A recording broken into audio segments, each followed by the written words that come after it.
Little Kenneth Fuchu is always on the go. Kenneth is a little outgoing. So. Even his toddler tantrums are cherished moments for Dad Kenny, because it took him and his wife Seveny nearly a decade to have a child. I think more than anything, that's what she wants, more than anything. I can tell you that I never see her that happy when she found out that she was pregnant. She was really passionate about her baby.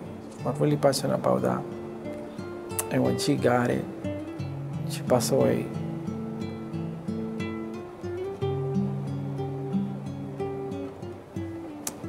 35-year-old Seveny Fuchu died during childbirth at a Massachusetts hospital, never getting the chance to meet her son. We thought that we were safe, that that's not gonna happen here. And it just happened. The Centers for Disease Control and Prevention estimate 700 U.S. women will die this year from pregnancy or delivery-related complications. If that doesn't seem high to you, consider this. More women are likely to die this year and probably the year after. The rate of maternal mortality in this country is rising, while in countries like Great Britain and Canada, the rate is going down. I think it's for a multitude of reasons. One is that just the U.S. population is less healthy in general, particularly if you compare it to the countries which overall have very low maternal mortality rates, so some of the Scandinavian countries. Women are having pregnancies later in life in the U.S., there's more obesity, there's more diabetes, there's more hypertension, and we know that those are going to confound and complicate pregnancies for all women. Scott Shanker is a doctor of obstetrics and gynecology at Beth Israel Deaconess Medical Center. He follows up regularly with his high-risk patients, something he believes should happen for all women who give birth. There needs to be layers of support for women and their families after delivery.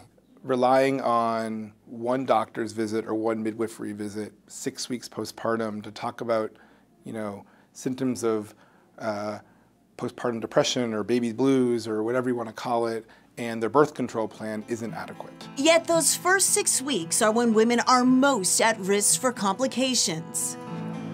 What was supposed to be the most happy time for my family, it was one of the worst experiences in my life. Alicia Nichols was 1 week overdue when doctors decided to induce her labor. 42 hours later, things were not progressing, so surgeons performed an emergency C-section. During the C-section, I did hemorrhage a little and had to have a blood transfusion. Unfortunately, in that moment, you're not focused on what's happening. It was never really explained why I was bleeding. It was just that you lost more blood than most do, and you're having a transfusion.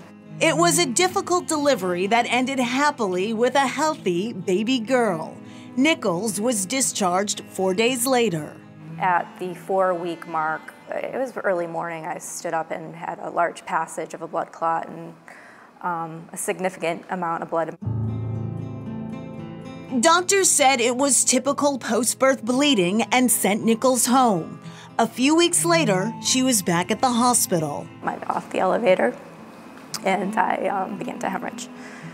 All I kept thinking is, oh God, my husband's gonna lose me, and my baby's never gonna know me, and my older daughter's gonna experience another loss because she had lost her birth mother. To stop the bleeding, doctors removed her uterus during an emergency hysterectomy. Nichols wonders if that could have been avoided. It's something that was never on my radar, that I would just wake up and not have a uterus and not be able to have another child. It's a lot of anger, it's grief, you go through a lot of emotions of being sad. Near deaths like Nichols' case are surprisingly common. For every one woman who dies during or soon after childbirth, 70 come close. Fundamentally, it's a problem of a lack of investment in the well-being of moms. Neil Shaw is an obstetrician at Beth Israel and an assistant professor at Harvard Medical School. He says one group of Massachusetts moms is in extreme jeopardy. They are dying at twice the average rate. There's really only one explanation for why, and it's uncomfortable to say. And we should point out that neither Dr. Shah nor Dr. Shanker treated any of the women we profiled in that piece, but of course they're both have a lot of experience in high-risk pregnancies and in maternal mortality as well. Yeah, and as mentioned, many people are surprised to learn that maternal mortality is going up in America, and that according to the World Health Organization, of all developed countries, the United States has the highest rates of maternal deaths. That's shocking for everybody to hear. Up next, a racial divide in the maternity ward. The disparity that we see by race, it's not explained by anything other than race.